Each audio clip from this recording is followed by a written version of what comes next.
Olá, caro aluno, tudo bem com você? Espero que esteja. Nós estamos aqui começando a nossa videoaula da segunda unidade da disciplina Metodologia do Estudo da Pesquisa, do curso técnico em Sistemas para a Internet. É muito importante que você assista com total atenção essa videoaula, porque nós temos um conteúdo extremamente interessante e vai ser necessário para que você dê continuidade aos seus estudos. Vamos hoje aprender como fazer um projeto de pesquisa. E é importantíssimo que vocês tenham em mãos todo o material de anotação, que vocês já tenham lido o material disponibilizado na sala virtual e dessa maneira possam tirar as dúvidas nos fóruns de discussão, no fórum Tira Dúvidas, com o seu tutor e comigo mesmo. E também a nossa equipe de suporte seguramente está aí à disposição para poder te ajudar. Vamos lá. Nessa videoaula, nós vamos ver as orientações para a construção de um projeto de pesquisa. Por que construção e por que projeto? Vamos pensar nessas duas palavras. Construção, porque não é uma coisa pronta e acabada, é uma elaboração. Quando nós pensamos em uma construção, vamos pensar fisicamente, concretamente, o que vem a ser uma construção? Você precisa de um planejamento, você precisa de uma base, você precisa calcular os custos que você vai ter, o tempo que você vai gastar, todo esse processo até chegar no objetivo necessário. E nós temos um projeto que vai ser desenvolvido para chegar em um produto. O produto que se espera desse projeto é um TCC, um trabalho de conclusão de curso, que no caso de vocês será um artigo. Que nós podemos pensar, o que nós podemos refletir a respeito da construção de um projeto de pesquisa. De que forma esse projeto de pesquisa vai auxiliar vocês a direcionar os seus estudos de uma forma metodológica para bem desenvolver o seu conhecimento. Nós vamos ver agora em diante. Nós temos a proposta de um fórum de discussão a respeito da metodologia que será utilizada. Nós estamos batendo muito nessa tecla da questão da metodologia, mas é a importância que nós vamos ter para desenvolver bem esse projeto. Gente, a metodologia, como eu citei na aula anterior, é como você construir uma casa, é como você fazer um bolo, é como você se organizar de forma geral na sua vida para você atingir um determinado objetivo.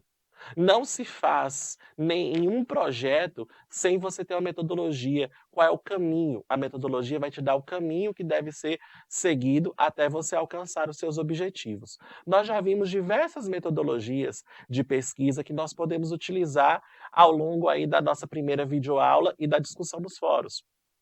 A revisão bibliográfica, que é obrigatória em todos eles. Vimos também a questão da pesquisa, que pode ser feita em documentos. Vimos a pesquisa qualitativa, quantitativa, descritiva e várias outras pesquisas que nós podemos desenvolver.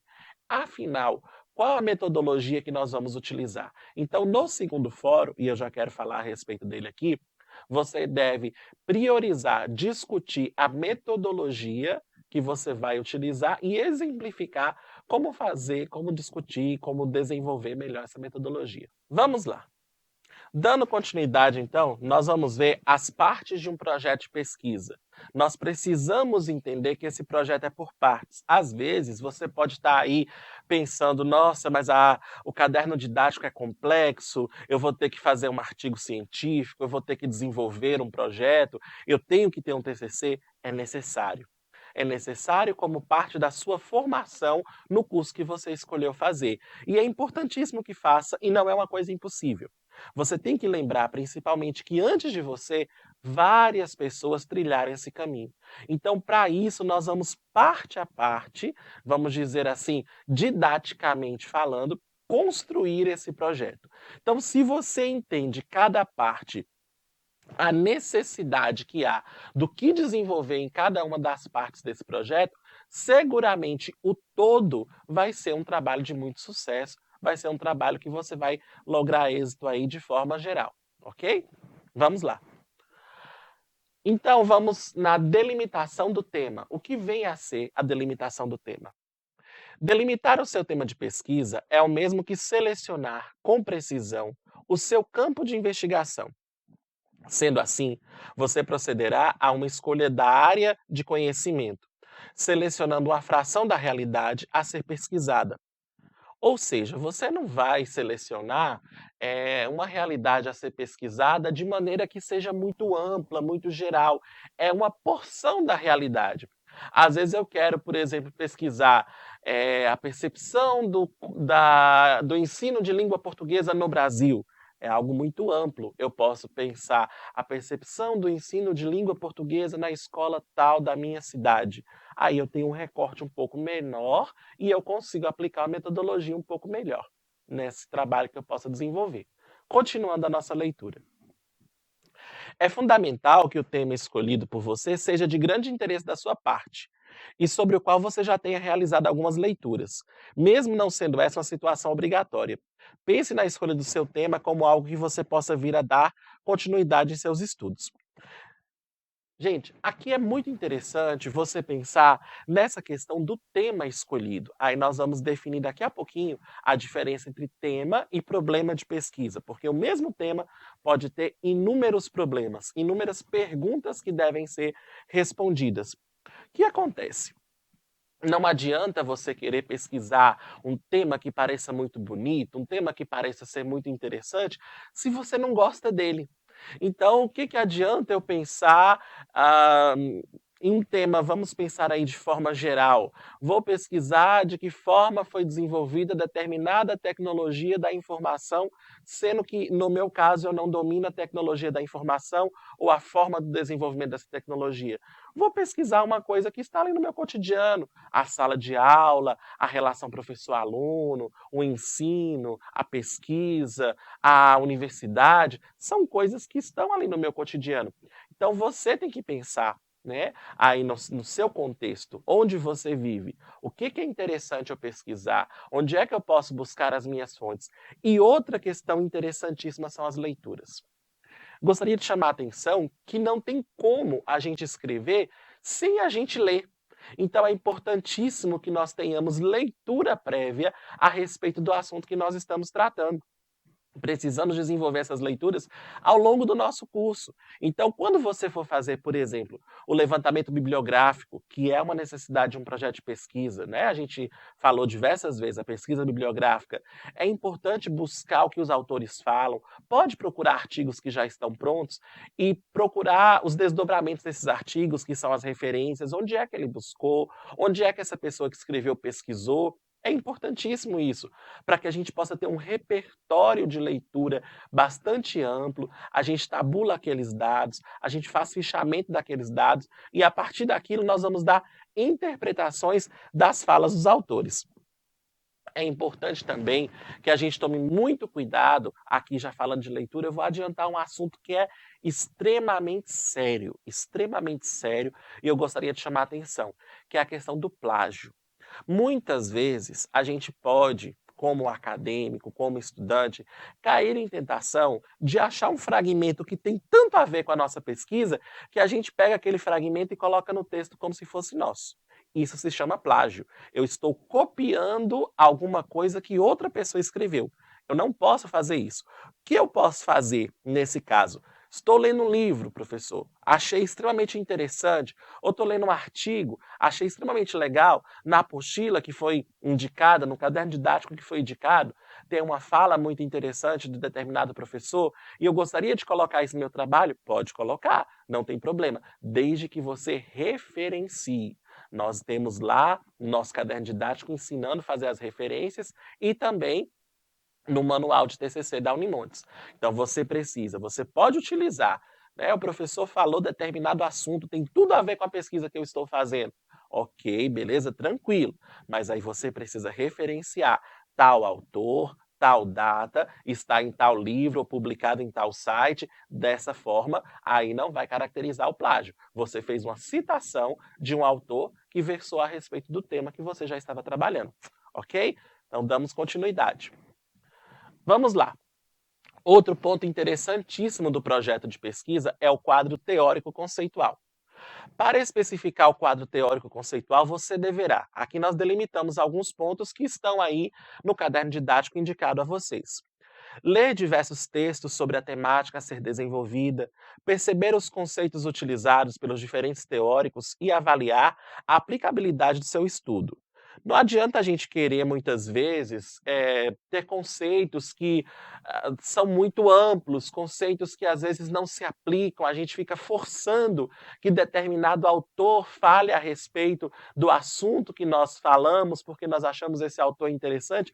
Vamos procurar autores que realmente falam a respeito do tema que eu estou trabalhando. E de forma geral, vocês desenvolverão um artigo, e esse artigo é um trabalho inicial, e nós sabemos que em trabalhos iniciais, muitas vezes a gente não pode aprofundar tanto a discussão. É lógico, a gente não pode ter uma discussão rasa, uma discussão copiada de outra pessoa, mas nós podemos fazer uma discussão bacana sem precisar forçar tanto esse quadro teórico com autores que não tenham nada a ver com aquilo que nós estamos falando. Tem que ter, né, esse diálogo aí para desenvolver bem o nosso trabalho. Continuando aqui. Escrever o quadro teórico conceitual dialogando com a literatura sobre a temática.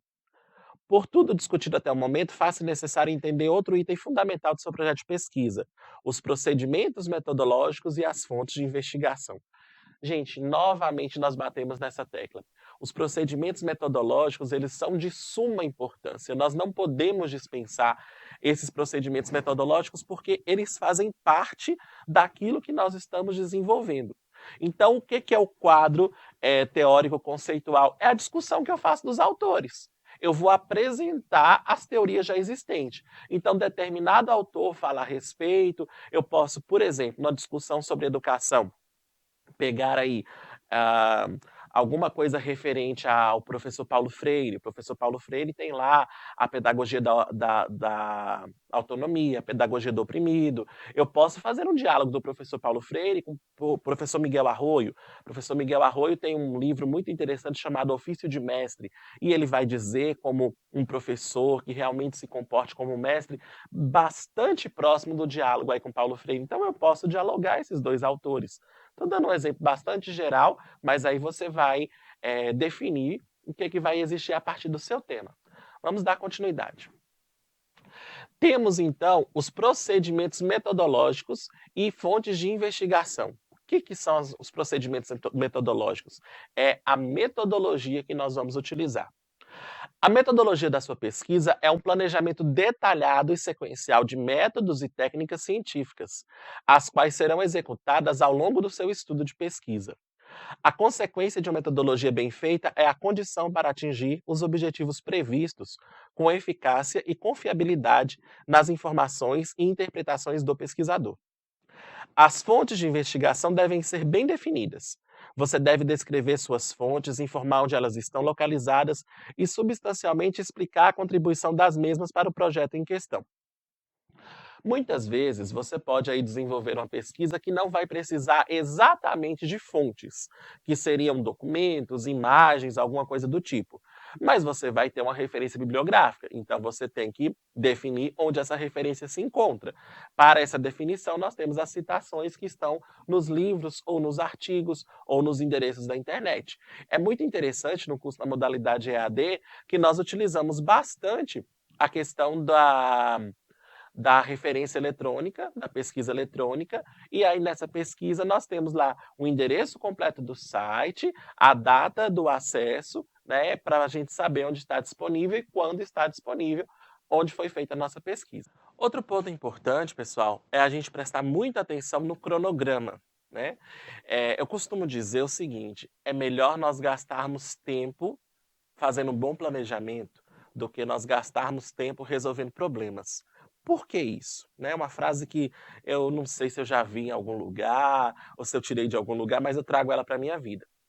Porque eu acredito que mesmo inicialmente um projeto, um planejamento, parecendo que está demorando muito tempo, a gente se desgaste um pouco para fazer, talvez o tempo que nós estamos nos desgastando para fazer esse projeto, ele é muito menor do que resolver um problema lá na frente. Então se organize. Se você até agora não teve aí um cronograma de estudos, se você até agora não delimitou as suas leituras, Faça isso a partir desse momento, cria lá no seu computador, lá na sua área de trabalho, né, que é mais comum de você acessar, faz uma pastinha lá e coloca assim, textos para TCC. Escreve isso lá. E todos os artigos que você for encontrando, você vai e coloca esses artigos salvos nessa pasta. Abre um documento no Word e coloca assim, artigo tal, site, coloca o nome do site, acesso, coloca a data do acesso. Por quê?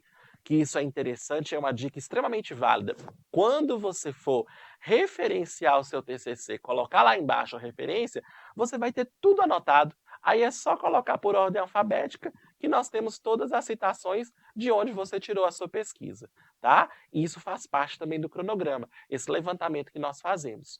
Agora, teoricamente, o que que é um cronograma de atividades e a escrita, a redação científica que você necessita para o seu projeto? O cronograma do projeto de pesquisa é apresentado no formato de quadro, onde você especificará o tempo de cada ação exposta no projeto. Ou melhor, podemos dizer que você vai demarcar temporalmente a execução das principais ações da pesquisa do seu trabalho de conclusão de curso, do seu TCC. Outro cuidado importante é a redação científica do projeto de pesquisa e do seu TCC.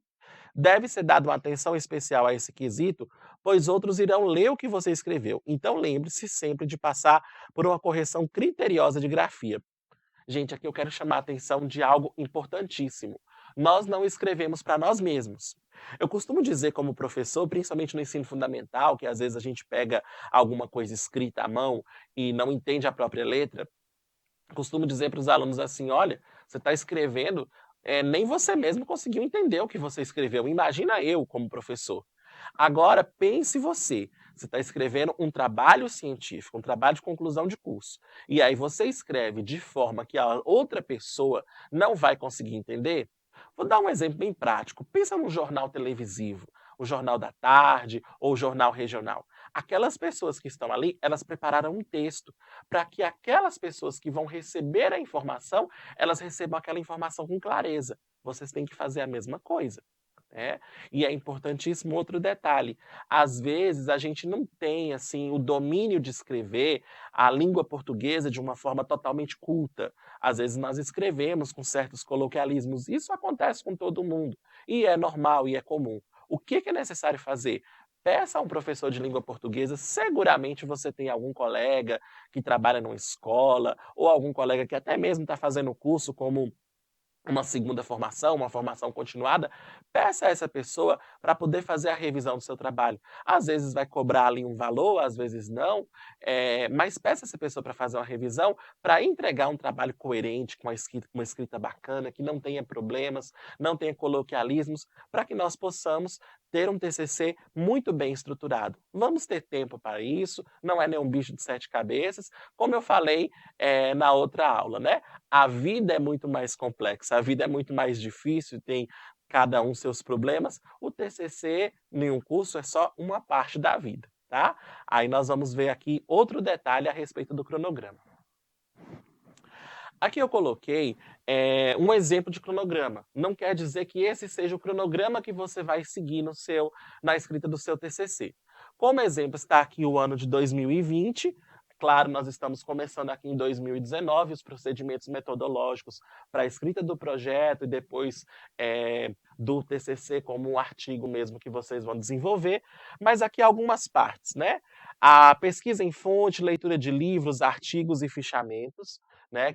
É importantíssimo, quando você for fazer a sua pesquisa, que você possa, ao longo das leituras que forem sendo feitas nos livros que você pesquisar ou nos artigos que você for pesquisar, que você faça mesmo fichamentos. Anota lá no papel tal livro, tal data, referência, e vai colocando ponto a ponto para você se familiarizar com aquele texto e você conseguir desenvolver bem aí a sua escrita.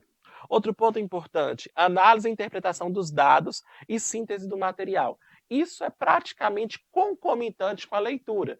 Todo o tempo que você está fazendo a leitura, você está analisando também aquilo que você está lendo e fazendo a interpretação desses dados para que esses dados sejam depois explicitados nos parágrafos que você for desenvolver aí no seu artigo.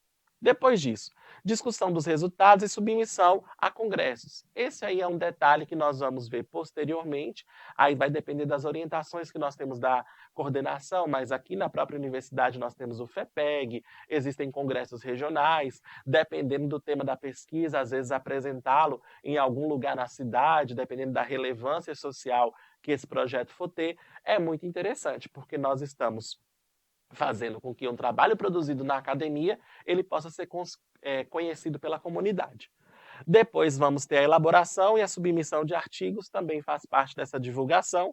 A entrega do projeto de pesquisa, aqui está um pouco mais adiante, mas no caso de vocês, teremos um pré-projeto agora no final do ano e provavelmente o professor ou professora que estiver com a disciplina de TCC no início do próximo ano vai exigir um projeto totalmente estruturado. Aqui nós vamos ver as partes básicas. E, por fim, a entrega da versão final, a defesa e entrega da versão final do artigo. E aí, geralmente, tem de 15 a 30 dias entre a defesa, que vocês fazem uma apresentação, para uma banca que vai avaliá-los, dar uma nota, e as correções que são necessárias. Sempre existem correções, os trabalhos nunca estão perfeitos, prontos, acabados. Todo mundo passa por isso. E, no final, entregar a versão final, que é uma prerrogativa para que você conclua o seu curso. Ok? Continuando aqui. Aí vamos ver as partes de um projeto de pesquisa. O que é necessário para que a gente possa bem desenvolver um projeto? A capa, nessa capa vai ter o nome da instituição, o título do projeto, autor, local, mês e ano. Gente, eu quero lembrar de uma coisa importante.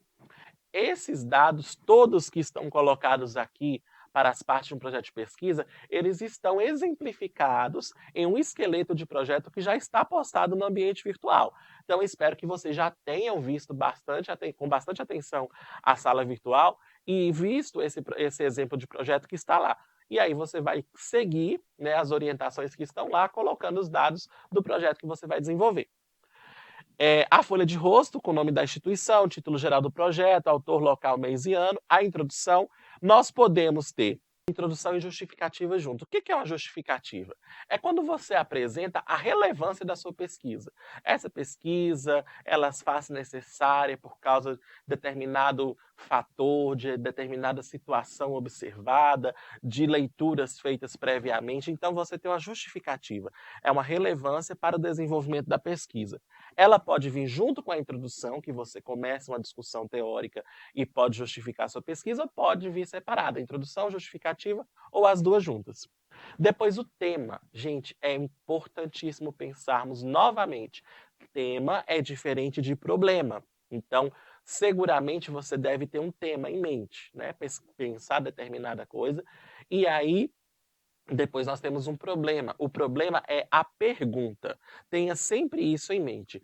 Qual a pergunta que eu quero fazer ao meu objeto de pesquisa, ao meu tema de pesquisa? Então, isso nós vamos desenvolver ao longo dessa escrita. Eu tenho um determinado tema, como eu citei para vocês em pesquisas anteriores, que eu desenvolvi. Pensar, por exemplo, a educação em mundos clássicos no início do século XX. Foi o que eu pesquisei no meu mestrado. Mas qual o problema que eu tenho, né? Aí eu pensei como as decisões governamentais no início do período republicano no Brasil reverberaram aqui no norte de Minas. E aí qual foi a metodologia que eu utilizei? A pesquisa em jornais. Fonte oral, impossível. Todas as pessoas do início do século XX já não estão mais aqui. Tive que ir para a revisão bibliográfica e pesquisei em jornais, e esses jornais me responderam aquelas relações políticas que existiam, as relações sociais, a relação com a religião e a escola e assim por diante. Tá? Então, estou só exemplificando para que você entenda bem. Aqui as partes do projeto de pesquisa, nós vamos ter a problematização, que eu já falei a respeito dela, e os objetivos. Objetivo geral e objetivo específico. O que é isso, gente, dentro de um projeto? Objetivo é aquilo que você pretende alcançar. Como você pretende responder a sua pergunta? Geralmente ele vem numa frase, 2, 3 linhas no máximo. E os objetivos específicos? Nós costumamos utilizar 3 objetivos específicos. Primeiro, geralmente falando a respeito do tema, depois você fala a respeito da metodologia, depois você fala a respeito de uma hipótese, talvez, que possa existir. Então, geralmente são um objetivo geral e 3 objetivos específicos para desenvolver bem o seu artigo de TCC lá na frente. Os referenciais teóricos, né, quem são os autores que falam a respeito, as hipóteses levantadas, que já podem estar lá nos objetivos, os procedimentos metodológicos, né, que metodologia vai utilizar, todos vocês vão utilizar a revisão bibliográfica, alguns com certeza podem ir para a pesquisa eletrônica, como eu falei na outra aula, nós só não vamos trabalhar com fontes orais, que não podemos trabalhar diretamente com seres humanos. O cronograma, que eu já citei o exemplo, e as referências. O que vai ser exigido para a disciplina, não é o que será exigido. Vocês não vão fazer esse projeto amplo, tá? Aqui eu estou explicando parte por parte, porque vocês vão precisar desse projeto lá na frente. O que nós vamos fazer agora vai ser um pré-projeto de pesquisa. Então, é uma orientação que nós tivemos da nossa coordenação para que vocês tenham como produto dessa disciplina, em vez de fazer a avaliação final, vocês vão ter a nota da avaliação final sendo analisada a partir da escrita de um pré-projeto. O que vai ser necessário? Agora vocês entenderam todas as partes. Acredito eu que se fosse para desenvolver um projeto amplo, vocês teriam total capacidade. Só que, como eu falei, vamos em doses, né, um pouco mais lentas, vamos por partes, para que a gente possa dar conta, ninguém possa se assustar e a gente possa fazer um trabalho bacana. Então, as exigências do pré-projeto de pesquisa que vocês vão fazer agora.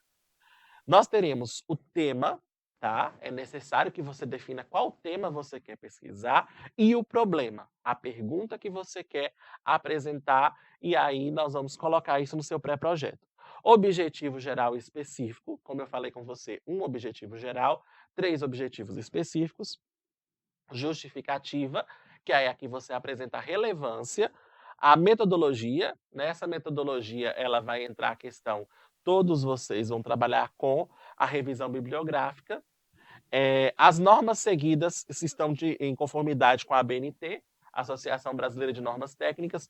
Para saber a respeito dessas normas da ABNT, nós temos uma resolução do CEPEX aqui da Unimontes. A resolução 182 de 2008 já está disponível nos materiais que estão colocados aí no ambiente virtual para vocês, e nós vamos fazer o acompanhamento. É lógico que a gente pode ir tirando as dúvidas, vamos ter webinar, vamos ter lá os fóruns de discussão, temos o fórum Tira Dúvidas, como fazer uma citação, como fazer a organização da formatação do seu trabalho, tá? Então, isso aqui vai ser a exigência básica para a gente desenvolver um projeto.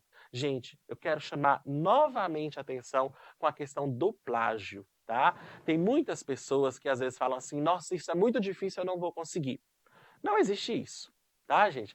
Difícil é uma coisa que a gente nem tenta. Tem muitas coisas que no dia a dia nós não temos afinidade muito grande para desenvolver, mas quando nós repetimos, buscamos ter conhecimento, desenvolvemos ali a escrita, a leitura, com toda a dificuldade que qualquer um possa ter, a gente consegue sim. Tá? Então, escreva o seu projeto, vocês vão ter a oportunidade de fazer esse projeto em dupla, então são 2 pessoas pensando, discutindo, seguramente com seus colegas vocês podem se reunir e escrever de forma geral um trabalho muito bem feito. A formatação que vai ser exigida nesse projeto. Por que eu estou falando isso aqui, já que está postado lá uma exemplificação? Porque é necessário, muitas vezes, a repetição para que a gente possa alcançar a perfeição. Já ouvi muitos teóricos falando a respeito disso. Então, qual é a formatação? E uma dica interessantíssima. Aquela primeira dica, né, que eu falei a respeito da pasta, com o texto, com a referência. Outra dica importantíssima, todo o trabalho que você for fazer, tudo que você for escrever, gente, coloca já na formatação que está aqui indicada, porque já teve vezes que eu peguei trabalho que a pessoa tinha me mandado totalmente sem alinhamento, pegava um parágrafo azul, um parágrafo amarelo, outro parágrafo vermelho. Acontece. Tem pessoas que não têm familiaridade, não sei se é o seu caso, mas nós podemos nos organizar. Então, na hora que você for abrir aquele documento no Word, já formata nessa formatação que está aqui indicada, tá? Folha 4, espacejamento entre linhas 1,5, margem a superior e esquerda 3, inferior e direita 2. A fonte é a Times New Roman, tá? É padrão. norma científica, alinhamento justificado, isso é importante, tá? Para poder, na hora que você escrever seu texto, não ficar aquele texto que fica todo para a esquerda, todo para a direita, um alinhamento justificado, porque ele vai contemplar o tamanho dessas margens que estão aqui definidas. As citações têm que ser conforme a BNT, NBR 10520, que é a mesma coisa que está lá no manual de TCC da Unimontes, e o modelo de projeto já está postado no ambiente virtual. Então, gente, para finalizar a nossa videoaula, eu penso que é importantíssimo que nós possamos fazer reflexões, né? Gosto muito de histórias, gosto muito, lógico, né? Sou professor de história, como não gostar de história? Eh, e acredito que ao longo do tempo, ao longo das experiências que nós vamos adquirindo, tem histórias que elas servem e elas cabem em várias situações, em vários meios que nós podemos aí divulgar, né, o nosso conhecimento. A história, né, que nós estamos aqui retomando foi uma história que eu escutei em determinado vídeo que eu assisti do Dr. Laí Ribeiro, que ele dava dicas para que nós pudéssemos alcançar o sucesso. E ele terminou o vídeo com essa história do sábio e a borboleta. O que ele conta nessa história? Que em determinado local existia um sábio que morava numa montanha. E esse sábio, ele sabia as respostas de todas as coisas. Ele sabia a resposta de todas as dúvidas, de tudo aquilo que poderia ser perguntado a ele. O sábio tinha fama de ter uma sabedoria extraordinária. Provavelmente devia ser tipo o rei Salomão. E ele conta que um jovem, né, no furor da juventude, querendo desafiar o sábio, foi e falou assim: não, dessa vez eu vou pegar esse sábio, ele vai cair aí numa resposta errada. O que eu vou fazer? Vou pegar uma borboleta e vou colocar nas minhas mãos. Vou prender essa borboleta e vou até a casa do sábio. E vou perguntar a ele: sábio, a borboleta que está na minha mão, tem uma borboleta aqui na minha mão. A borboleta que está aqui na minha mão, ela está viva ou está morta? Se ele responder que está viva, eu aperto e a borboleta vai estar morta. Se ele responder que a borboleta está morta, eu abro as minhas mãos e deixo a borboleta livre e sai viva. Assim o rapaz fez. Subiu a montanha, chegou até a casa do sábio e perguntou: o senhor sabe muitas coisas, dizem que o senhor tem fama de saber as respostas de tudo. Eu tenho aqui nas minhas mãos uma borboleta. Eu gostaria de perguntar para o senhor se essa borboleta está viva ou se está morta. O senhor vai saber me responder? Aí o sábio virou para ele e falou assim: meu filho, presta atenção numa coisa. A resposta está nas suas mãos. Deixar essa mensagem para vocês, que com certeza o esforço que você faz, o sucesso que você quer alcançar, terminar esse curso, está nas suas mãos. Não vai depender de ninguém. Lógico, nós estamos aqui para auxiliá-los, nós estamos aqui para direcionar os métodos, os caminhos que vocês podem chegar, podem alcançar, mas seguramente a resposta está nas suas mãos, no seu esforço, no seu empenho, e eu tenho certeza, todos querem uma vida melhor, todos querem alcançar muito sucesso. Pessoal, um grande abraço, espero reencontrá-los outras vezes aí pela vida, pelo ambiente virtual, e foi um prazer imenso trabalhar com vocês. Tudo de bom, que Deus abençoe a todo mundo. Obrigado pela atenção e bons estudos.